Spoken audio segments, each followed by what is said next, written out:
Hello Year 1, I hope you are well and I hope you have enjoyed your day on Google Classroom today. We are going to be reading a book called Grandad's Island today. Now, if you look at the bottom, it says the author there, Benji Davies. Now, you might remember a book that I read by him called Tad a little while ago. He's an author I really like, and hopefully you'll enjoy this story as well. Grandad's Island.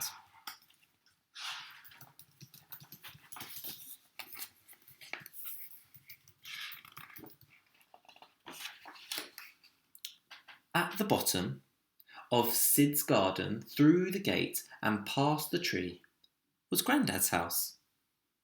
There was a key under a flower pot, and Sid could let himself in any time that he liked.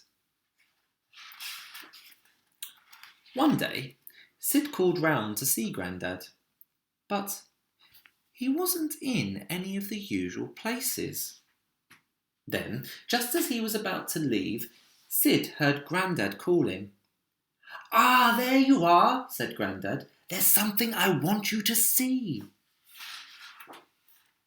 Sid carefully climbed up the ladder. He had never been in Grandad's attic before. It was full of old boxes and things that Grandad had collected from around the world. At the far end of the attic, Grandad pulled a sheet down from the wall to reveal a big metal door. "After you, Sid," he said. Sid turned the handle, clunk, and gave the heavy door a push. Sid found himself standing on the deck of a very tall ship. There was an ocean of rooftops all around. Grandad pulled a handle and boop went the horn, and the ship lurched forward. "Steady as she goes," Grandad boomed. Grandad was very good at steering the ship, and he kept them on a smooth course across the rolling waves.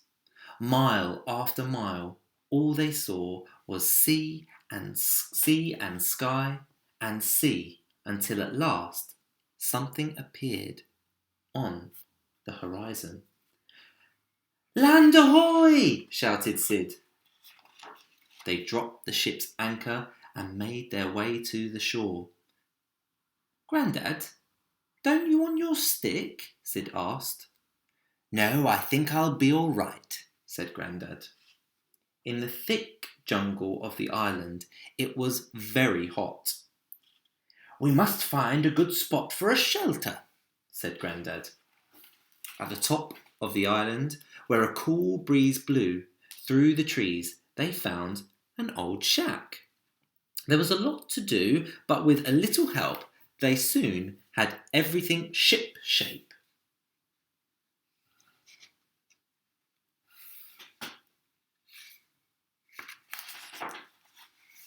They explored the island, high and low, and at every turn they saw new wonders.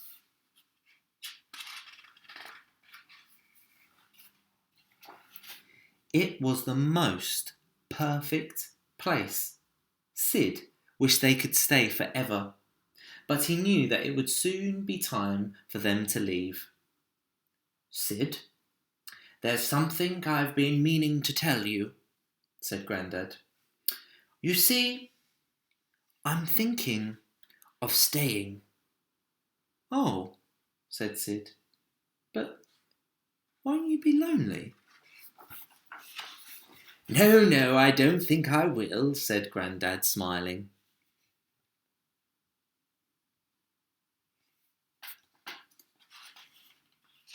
Before he set sail, Sid hugged Grandad one last time. He would miss him very much. Everyone came to say goodbye. Across the waves the ship chugged and churned.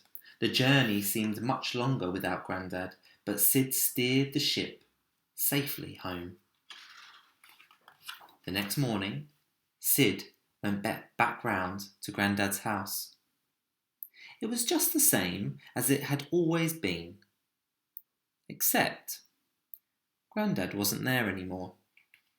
In the attic, it was very quiet. The big metal door wasn't there. It was as if it had never been there at all. Then Sid heard something tapping at the window. He wondered what it might be. There, on the window ledge, was an envelope.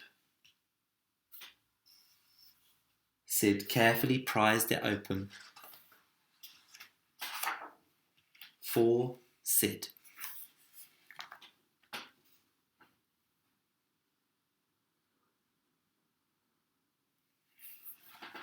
The end. I hope that you enjoyed that story. I think that's a really lovely story. It's got lots of lovely, beautiful illustrations in there as well. Have a wonderful day, and hopefully I will see you soon. Bye-bye.